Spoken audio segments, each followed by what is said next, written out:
कहते हैं कि बिनु सत्संग विवेक न होई, बिनु सत्संग विवेक न होई, राम कृपा बिनु सुलभ न सोई, राम कृपा बिनु सुलभ न सोई। सत्य सुधर ही सत्य संगति पाई, संगति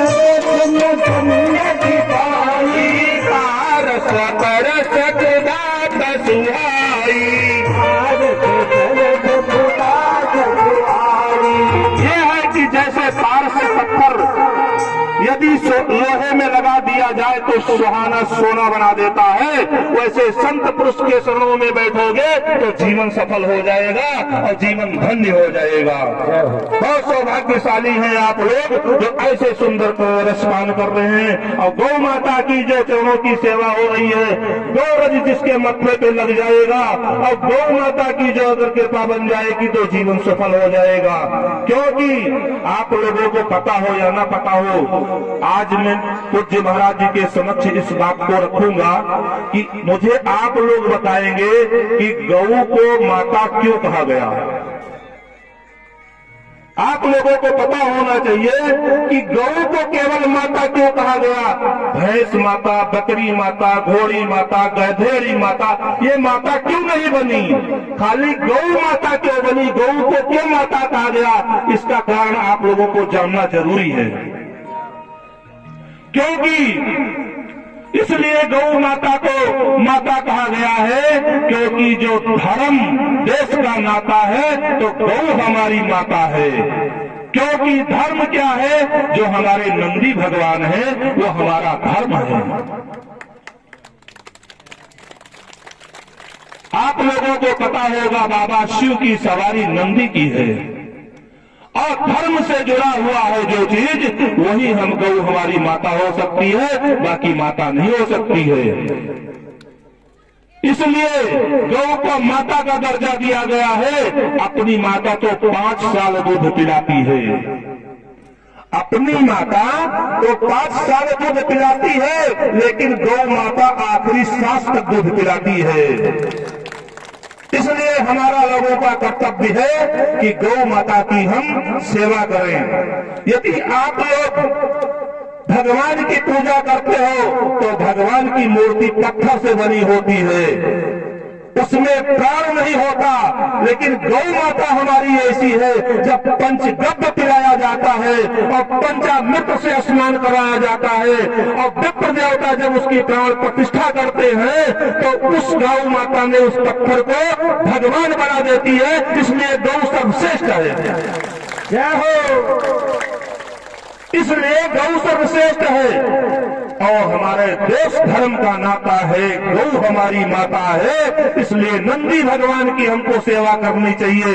आज कहीं ना कहीं गौ सेवा तो हो जाती है, कुछ दूध के कारण, कुछ अपने स्वार्थ के कारण, लेकिन हमारे जो नंदी भगवान हैं वो आज बहुत प्रताड़ित है। कहीं ना कहीं मैं कांटों की बाढ़ जब देखता हूँ तो बड़ा तकलीफ होता है, जब उनके शरीर में खरोच आता है नंदी भगवान के, कि जो हमारा धर्म है, जिन्होंने मुझे बचपन से बुजुर्गों से पूछ लेना खेतों में हल चला करके हमको भोजन दिया, पानी दिया, जीने का आश्रय दिया, आज वो कहीं ना कहीं दुखी हैं।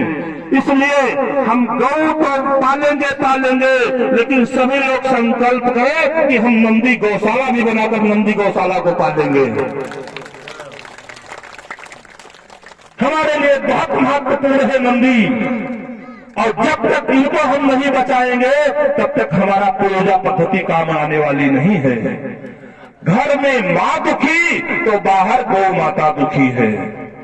सेवा करो, भगवान घर में मिल जाएंगे। क्योंकि महाराज जी पूज्य महाराज श्री ने आप लोगों को बताया होगा 16 संस्कार मनुष्य के होते हैं और 16 संस्कार में एक ही संस्कार सबको पता है, जिसका नाम है अग्नि संस्कार।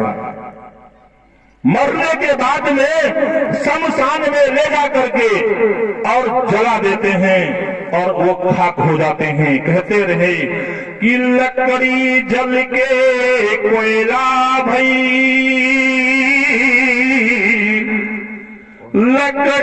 जल के कोयला भई कोयला जल भोरा,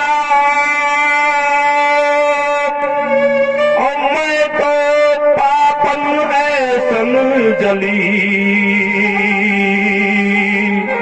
ना कोयला भई नरा। बात आती समझ में? लकड़ी जल के कोयला भी कोयला जल भो राख, और मैं तो पापन ऐसन जली, न कोयला भई न राख। ये पंच भौतिक शरीर है, मानव जीवन दुर्लभ है। कहते हैं कि दुर्लभ मानुष जन्म है, दुर्लभ मानुष जन्म है ये देह न बारंबार, और जो तरवर पत्ती झड़ो बहुर न लागे डार।